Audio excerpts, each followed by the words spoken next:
অর্জুন এবং মিস্ত্রি এবং নিজের জীবন বাঁচানোর জন্য ভুলবশত যে রকি গুন্ডাকে খুন করেছিল সেই খুনের দায়ে জজ অর্জুনের ফাঁসির অর্ডার দেয়। আর অর্জুনের ফাঁসির অর্ডার শুনে আদালতের সকলে অতবাক হয়ে গেলে ঠিক তখনই উকিল সাজা মিস্ত্রি কোর্টে এসে বলে জজ সাহেব এই রায় বন্ধ করেন। এইদিকে উকিল সাজা মিস্ত্রিকে দেখে অর্জুনের বড় দাদি অর্জুন কল্পনাসহ সকলেই খুশি হয়ে যায়। এদিকে অর্জুন তো মিস্ত্রির কাছে এসে আদালতের সবার সামনে মিস্ত্রিকে জড়িয়ে ধরে। এরপর তো জজ সাহেব মিস্ত্রিকে বলে আপনার কি বক্তব্য দেওয়ান আছে আপনি বলতে পারেন। ঠিক তখনই মিস্ত্রি উকিলকে বিস্তারিত সবকিছু খুলে বলে ওই রকি গুন্ডার শরীরে কিভাবে গুলি লেগেছে। মিস্ত্রির শেষ হতে না হতে বিপক্ষ উকিল বলে অবজেকশন ইয়োর অনার, বন্ধুকে অর্জুন অবস্থির আঙুলের ছাপ পাওয়া গিয়েছে, তাছাড়া প্রমাণ তো হয়ে গিয়েছে কোনটা অর্জুন অবস্থি করেছে। তখনই উকিল সাজা মিস্ত্রি বলে জজ সাহেব ওই বন্ধুকে অর্জুন অবস্থি ছাড়া আরও দুজনের আঙুলের ছাপ পাওয়া গিয়েছে,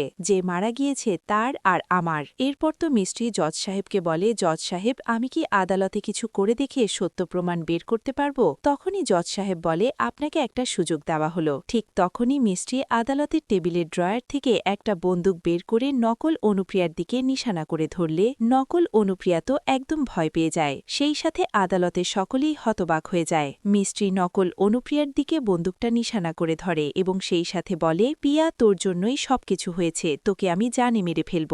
এ কথা বলে মিস্ত্রি নকল অনুপ্রিয়াকে গুলি করতে যাবে। ঠিক তখনই পিয়া তো মিস্ত্রির হাতে দেখা বন্দুক চেপে ধরে। বন্দুকটা কেড়ে নেওয়ার চেষ্টা করলে এদিকে মিস্ত্রি নকল অনুপ্রিয়াকে কোনোভাবে বন্দুকটা দিতে চাচ্ছিল না। মিস্ত্রি তো চাচ্ছিল পিয়াকে গুলি করে মেরে দিতে। এরপরে তো পিয়া আর মিস্ত্রি বন্দুকটা নিয়ে হাতাহাতি করতে থাকলে ঠিক তখনই বন্দুক থেকে গুলি বের হয়ে মিস্ত্রির শরীরে লাগে। এই দৃশ্য দেখে আদালতে দেখা সকলে অতবাক হয়ে গেলেও এদিকে নকল অনু তো ভয় পেয়ে যায়। তখনই মিস্ত্রি বলে জজ সাহেব এই রক্ত আর এই বন্দুক দুইটাই নকল। উকিল সেজা মিস্ত্রির কথা শুনে উকিল জজ সাহেব সহ আদালতের সকলেই হতবাক হয়ে যায়। এরপরে তো মিস্ত্রির বিপক্ষে উকিল বলে ইয়োর অনার আদালতে এসব কি নাটক করা হচ্ছে। তখনই মিস্ত্রি বলে উকিল সাহেব আদালতে কোনো নাটক করা হচ্ছে না, সঠিক প্রমাণ জোগাড় করা হচ্ছে। এরপর তো মিস্ত্রি আদালতে দেখা সকলকে বলে আপনারা এটা আমাকে বলুন, আপনারা তো নিজের চোখে দেখেছেন পিয়া আর আমার মাঝে বন্দুক নিয়ে হাতাহাতি হয়েছে, বলুন তো গুলিটা কে করেছে। এরপর তো মিস্ত্রি তার বিপক্ষে উকিলকে বলে উকিল সাহেব আমি আপনাকে জিজ্ঞেস করেছি বলুন গুলিটা কে চালিয়েছে আর দোষ কার, পিয়া নাকি আমার। তখনই মিস্ত্রির বিপক্ষে উকিল বলে পিয়া তো শুধু নিজেকে বাঁচানোর চেষ্টা করছিল।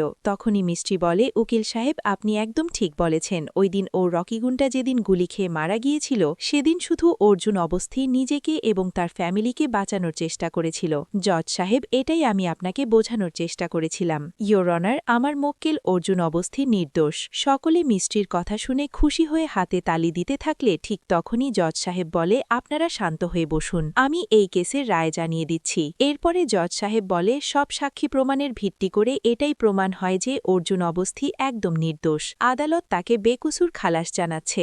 জজের কথা শুনে মিস্ত্রি অর্জুন সহ উপস্থিত সকলেই খুশি হয়ে যায় এবং এর পরের দৃশ্যে আমরা দেখতে পাই মিস্ত্রি অর্জুনের হাত ধরে অর্জুনকে বাসার দিকে নিয়ে যাচ্ছিল। ঠিক তখনই অর্জুনের ছোট দাদি চিল্লিয়ে বলে মিস্ত্রি ওখানেই থেমে যাও। ঠিক তখনই মিস্ত্রি একদম ভয় পেয়ে যায়। ঠিক তখনই অর্জুনের ছোট দাদি এসে মিস্ত্রিকে জড়িয়ে ঠাড়ে। তখনই নকল অনু তো অর্জুনের ছোট দাদিকে কিছু বলতেই যাবে। ঠিক তখনই অর্জুনের ছোট দাদি নকল অনুপ্রিয়ার কোনো কথা না শুনে উল্টো নকল অনুপ্রিয়াকে থাপ্পড় মারে। এদিকে নকল অনু তো একদম হতবাক হয়ে যায়। উকিল মিস্ত্রির জজ সাহেবকে গিয়ে সবকিছু খুলে বলে কিভাবে রকি গুন্ডা গুলি খেয়ে মারা গেল।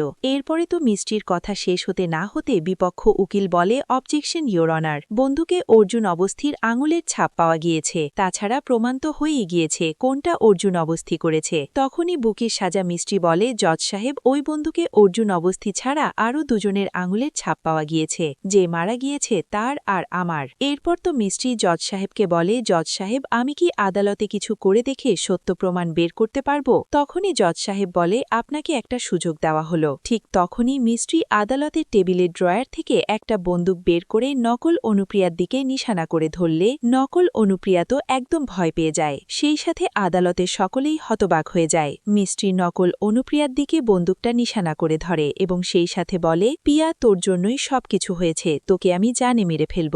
এই কথা বলে মিস্ত্রি নকল অনুপ্রিয়াকে গুলি করতে যাবে। ঠিক তখনই পিয়া তো মিস্ত্রির হাতে দেখা বন্দুক চেপে ধরে। বন্দুকটা কেড়ে নেওয়ার চেষ্টা করলে এদিকে মিস্ত্রি নকল অনুপ্রিয়াকে কোনোভাবে বন্দুকটা দিতে চাচ্ছিল না। মিষ্টি তো চাচ্ছিল পিয়াকে গুলি করে মেরে দিতে। এরপরে তো পিয়া আর মিষ্টি বন্দুকটা নিয়ে হাতাহাতি করতে থাকলে ঠিক তখনই বন্দুক থেকে গুলি বের হয়ে মিষ্টির শরীরে লাগে। এই দৃশ্য দেখে আদালতে দেখা সকলে অতবাক হয়ে গেলেও এদিকে নকল অনু তো ভয় পেয়ে যায়। তখনই মিষ্টি বলে, জজ সাহেব, এই রক্ত আর এই বন্দুক দুইটাই নকল। উকিল সেজা মিষ্টির কথা শুনে উকিল, জজ সাহেব সহ আদালতে সকলেই হতবাক হয়ে যায়। এরপরে তো মিষ্টির বিপক্ষে উকিল বলে, ইয়োলোনার আদালতে এসব কি নাটক করা হচ্ছে? তখনই মিষ্টি বলে, উকিল সাহেব, আদালতে কোনো নাটক করা হচ্ছে না, সঠিক প্রমাণ জোগাড় করা হচ্ছে। এরপর তো মিষ্টি আদালতে দেখা সকলকে বলে, আপনারা এটা আমাকে বলুন, আপনারা তো নিজের চোখে দেখেছেন পিয়া আর আমার মাঝে বন্দুক নিয়ে হাতাহাতি হয়েছে, বলুন তো গুলিটা কে করেছে? এরপর তো মিষ্টি তার বিপক্ষে উকিলকে বলে, উকিল সাহেব, আমি আপনাকে জিজ্ঞেস করেছি, বলুন গুলিটা কে চালিয়েছে আর দোষ কার, পিয়া নাকি আমার? তখনই মিষ্টির বিপক্ষে উকিল বলে, পিয়া তো শুধু নিজেকে বাঁচানোর চেষ্টা করছিল।